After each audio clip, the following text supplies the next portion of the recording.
लो दोस्तों, आपका स्वागत है मेरे चैनल नॉलेज हब में। आज हम कन्फ्यूशियस सीरीज का अगला पार्ट समझने जा रहे हैं।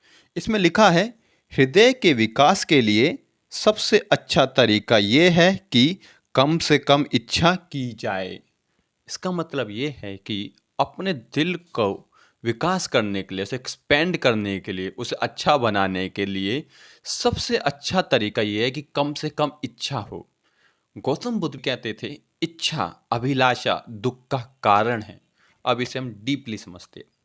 देखिए, क्या होता है कि जैसे जैसे इंसान जो होता है इच्छा करता जाता है, उसका जो है मन उसको कहता है और पाओ, फिर और पाओ। ठीक है। अब पाने के लिए ज़्यादातर मौके पर आपको जो है कभी कभी भी झूठ भी बोलना पड़ सकता है, छल भी करना पड़ सकता है। ठीक है।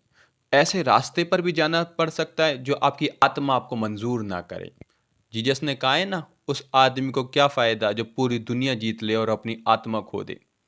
बहुत बार ऐसा होता है कि एक तरफ आपकी इच्छा है, ठीक है, और एक तरफ आपके असूल है, और आपका मन कहता है इसे तो पाना है, चाहे मुझे कोई भी रास्ता अपनाना पड़े। टिट फॉर और टैट, है ना, साम दाम दंड भेद, ये सारी चीज़ें। और जैसे ही आप गलत रास्ता अपनाते हैं, आप अपनी आत्मा खो देते हैं, आप नेकी खो देते हैं। और जैसे ही नेकी खो देते हैं, आप अपना दिल, अपना मन, आपकी आत्मा खो देते हैं। और फिर जीसस की बात आती है कि उस इंसान को क्या लाभ जो पूरी दुनिया तो जीत ले पर खुद को हार जाए, खुद को खो दे। ठीक है, अपनी आत्मा को खो दे। तो अगर आप चाहते हैं कि आपका जो मन है, आपका दिल है, वो एक्सपेंड करे, वो भलाई में रहे, तो कम से कम इच्छा रखनी है। या कम से कम इच्छा का मतलब ये नहीं है कि आप गरीबी में रहे या ऐसी चीज़ों में रहे।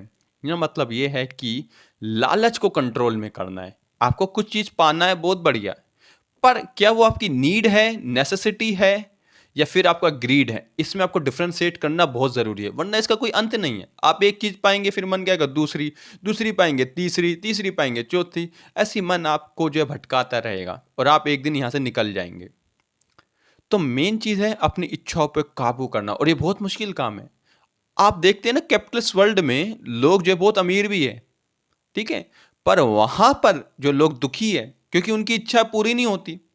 वो एक चीज पाते हैं, सोचते हैं, फिर दूसरी, एक गाड़ी लेते हैं, फिर कहते हैं उससे महंगी, फिर दूसरी महंगी लेते हैं, फिर तीसरी महंगी। क्योंकि कैपिटलिस्ट भी ये समझते हैं, बड़े अच्छे साइकोलॉजिस्ट रखते हैं वो, कि इंसान का मन को समझ चुके हैं कि इनकी इच्छा भरने वाले नहीं है।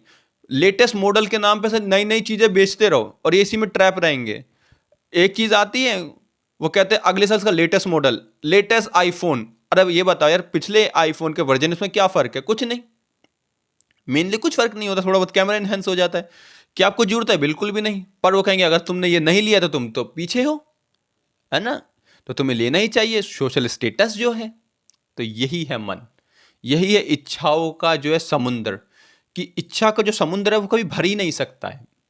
आपको समुद्र की देख रेख करनी होगी, अपने मन को देखना होगा और क्वेश्चनिंग करनी होगी कि पिछली बार भी मन तूने यही कहा था, ये पालू तो इच्छा पूरी हो जाएगी और सुख आ जाएगा। आया तो है नहीं, 2 दिन आया फिर चला गया। अब ये बताओ, अगर ये पा भी लूं तो कोई गारंटी थोड़ी ना है कि इससे मेरा सेटिस्फेक्शन हो जाएगा, मुझे सुख आ ही जाएगा। तो जब आप ऐसे विजिलेंस रखेंगे अपने मन के ऊपर, तो आपका मन जो है काबू में आना लग जाएगा। ठीक है, आई होप आपको यहाँ से कुछ सीखने को मिला होगा। Thank you very much.